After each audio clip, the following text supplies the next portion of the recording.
Hello, this is Breakfast with Louise Minchin and Charlie State. Very good morning to you. Questions are being asked about how much security services knew about the men who have been arrested over the killing of a soldier in Woolwich. Earlier, the Community Secretary, Eric Pickles, told Breakfast that free societies were always vulnerable. All schools should provide sex education lessons, which include discussions about access to pornography. That's according to a report from the Office of the Children's Commissioner. President Obama says he's drawn up new guidelines for the controversial use of unmanned aircraft to hit militant targets abroad. A report has found that a mother and daughter who died on board a cruiser on Windermere in the Lake District were probably poisoned by carbon monoxide.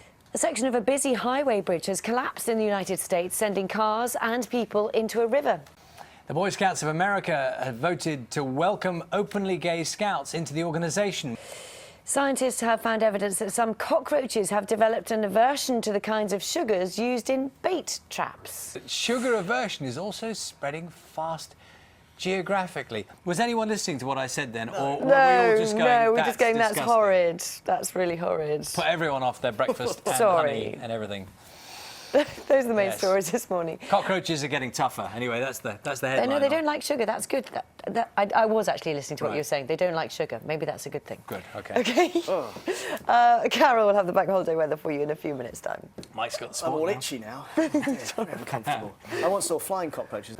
Anyway, for the second day running, we're talking about a racism row in golf. So not about the action at Wentworth, but all the fuss off the field. And this is involving as well the chief executive of the PGA, George O'Grady, who's been forced into an apology of his own now. Go, Charlie. 7:41 is the time. Let's move on. The weather with Carol coming up a little later on.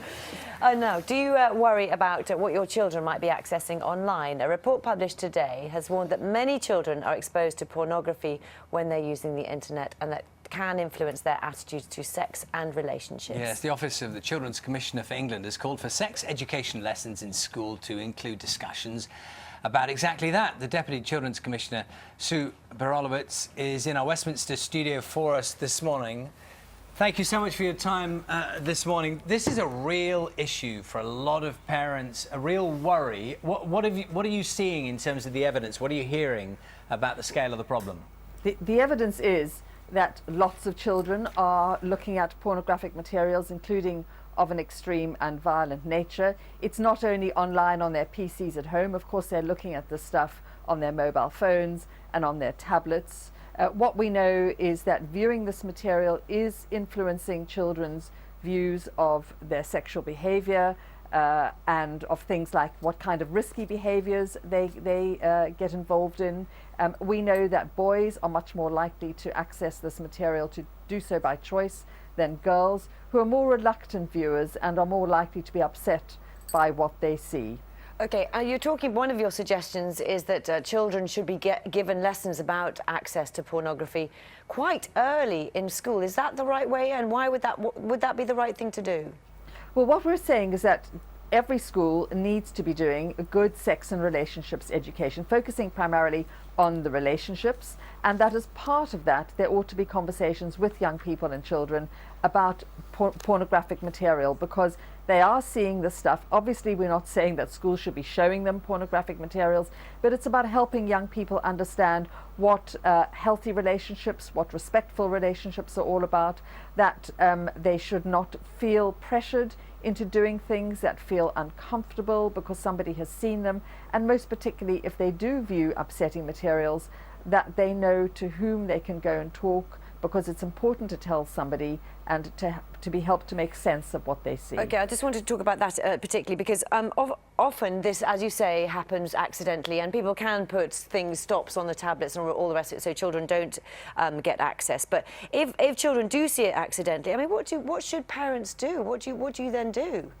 Well, parents should be talking to their children about this stuff. It's very important that children aren't told that they're bad or made to feel ashamed because they've come across this material, because then they're less likely to talk to their parents about their worries. And parents need to talk with children about respectful relationships. Sometimes what they're seeing on the internet, obviously moving images, They are things that can be very degrading, particularly for women. So it's really important that parents talk with their children about what we're saying are healthy and respectful relationships. Do not hurt somebody, do not do something to somebody that they don't want to have done to them, and of course that they must feel free to resist if somebody asks them themselves to do something that doesn't feel right.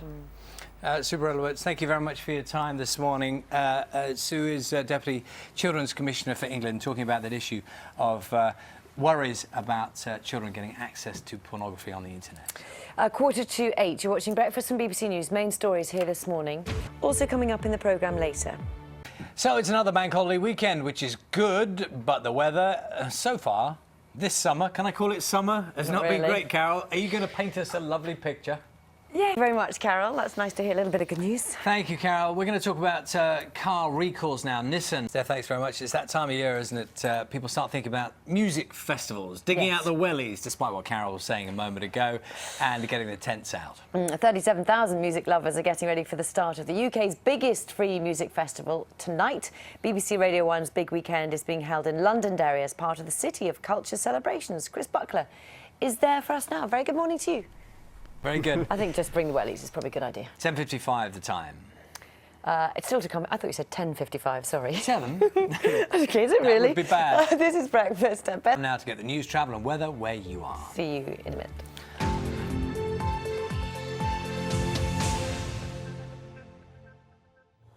Also this morning, Oscar-nominated actor Bradley Cooper tells me why finding fame a little later in life left him with his feet firmly on the ground. And Carol has the weather for you.